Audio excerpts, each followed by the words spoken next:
Aujourd'hui, c'est le 50e focus de la chaîne et j'avais envie pour l'occasion de vous reparler un peu de mon personnage favori d'un Transformer, celui qui a inspiré mon pseudo, Ultra Magnus. Plus précisément, j'avais envie de reparler un peu de sa version d'Animated, qui est ma version préférée de ce dernier. Entre leader à la morale douteuse et chef de guerre respecté, entre figure paternelle et autoritaire, nous allons revenir sur cette version du personnage d'Ultra Magnus, qui est sans doute la plus polémique qui soit. Dans Transformers Animated, Ultra Magnus occupe une place qu'il a très peu, pour ne pas dire jamais, occupée dans le reste du multivers. Il est le chef suprême des Autobots, le supérieur d'Optimus Prime et un guerrier ancien et respecté. En effet, dans la continuité d'Animated, vous le savez peut-être, le rang de Magnus est supérieur au rang de Prime et confère le titre de commandant suprême des Autobots. Dans la série, le personnage est déjà bien en poste dès le premier épisode, mais on ne sait pas comment il en est arrivé là, et surtout, ce qu'il a fait durant toutes ces années à son poste, et pour cela, il faut se tourner vers les histoires racontées dans les comics et dans l'encyclopédie The Allspark Almanac, publiée par IDW. Ultra Magnus était à l'origine un cadet Autobot comme les autres, aspirant à rejoindre la garde d'élite. Il est alors formé par Impactor, qui lui donne d'ailleurs son prénom, Ultra. Peu de temps après avoir terminé sa formation, il acquiert le rang de Prime, alors que pendant ce temps, le mouvement Decepticons, mené par Megatron, commence à se faire remarquer dans la société et à inquiéter la garde d'élite.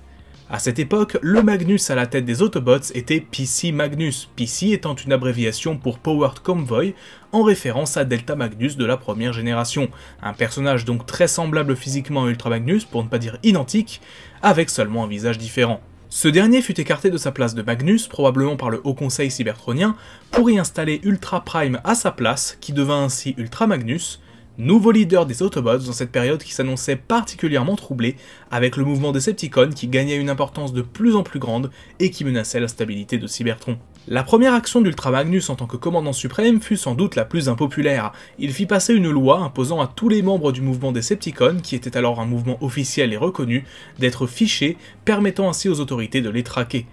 Plusieurs Autobots, notamment Mirage, désapprouvaient cette mesure, mais le nouveau chef des Autobots était clair, il était là pour ramener la sécurité et la stabilité à Cybertron, quel qu'en soit le prix. Peu de temps après cette décision, la guerre finit par éclater avec dans un premier temps plusieurs victoires pour Megatron, qui semblait avoir pris l'avantage. Ultra Magnus lança alors plusieurs grands projets et prit des décisions majeures. Tout d'abord, il envoya le Allspark hors de Cybertron à travers un pont spatial vers une destination inconnue au fin fond du cosmos, de sorte qu'aucun camp ne puisse l'utiliser à son avantage.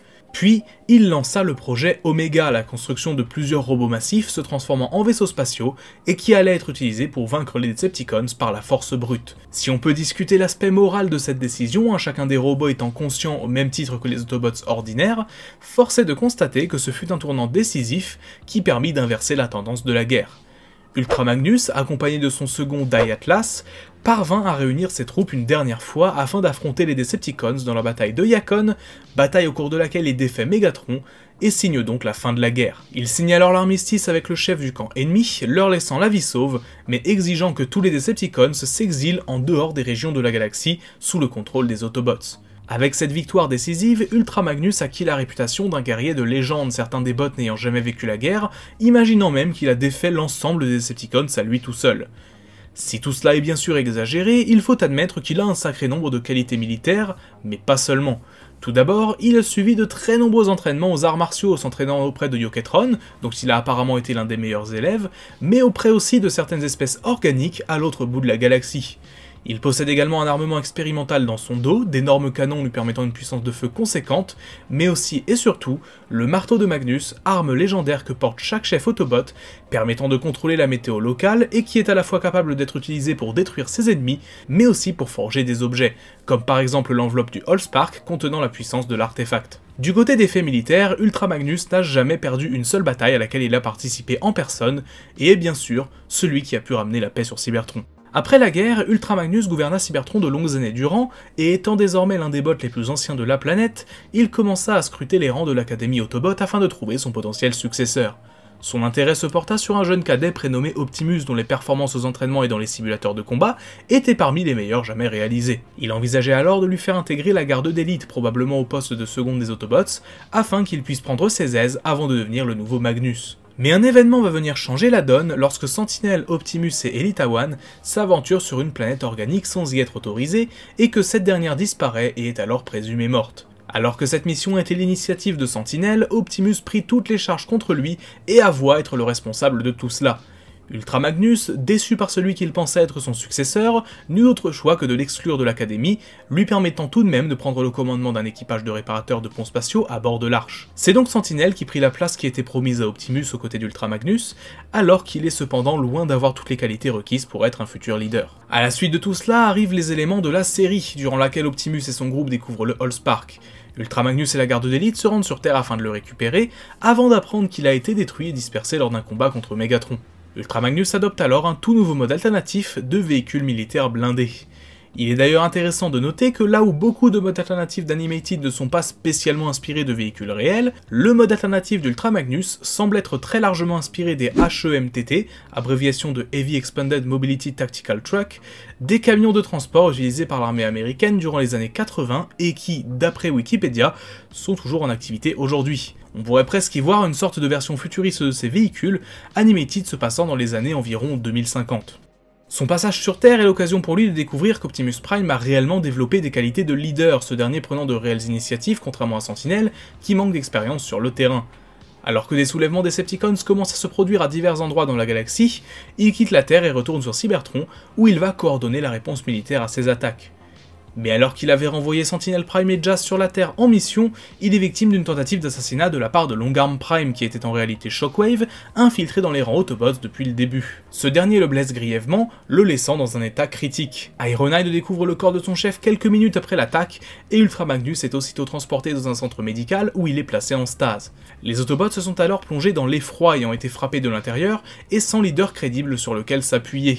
Bien que Sentinel, alors de retour sur Cybertron, prit temporairement la place de Magnus, ses actes très autoritaires et sa propagande utilisant même l'image d'Ultra Magnus blessé pour faire passer des messages ne passent pas très bien auprès de tout le monde, notamment le Haut Conseil de la planète qui peut, en théorie, destituer un Magnus incompétent ou menaçant la sécurité de la société. Lorsque la série se termine, Ultra Magnus est toujours dans le même état mais sa condition aurait évolué dans la saison 4 si cette dernière avait été réalisée. Via certains scripts qui ont été publiés, on apprend qu'il aurait fini par se réveiller temporairement alors que Ratchet lui rendait visite.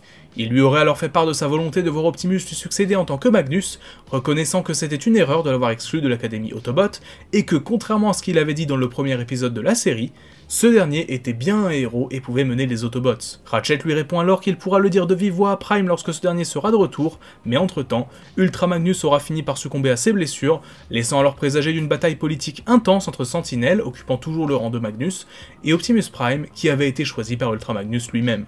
Ainsi, si cette version d'Ultra Magnus n'est ni la plus développée ni la plus originale, elle n'en est pas moins intéressante et reste à ce jour ma préférée.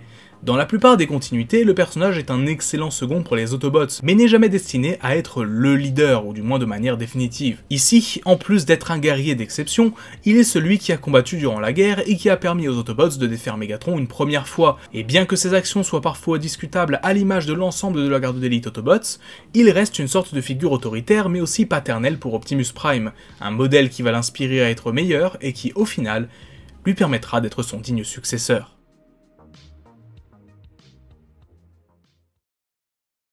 Merci à vous d'avoir regardé cette vidéo, n'hésitez pas à l'aimer si elle vous a plu, et laisser un petit commentaire pour me donner votre avis. Si vous n'êtes pas encore abonné, n'hésitez pas à le faire pour pouvoir suivre toutes les nouvelles sorties, c'est gratuit et ça aide beaucoup. Enfin, si vous souhaitez aider à l'amélioration de la chaîne en me soutenant financièrement, vous trouverez dans la description les liens vers mon compte Tipeee et ma boutique Teespring, où vous pouvez me demander un focus sur le personnage de votre choix, voir les vidéos en avance et acheter des t-shirts en rapport avec la chaîne. Sur ce, on se dit à très bientôt pour une nouvelle vidéo, c'était Magnus, ciao.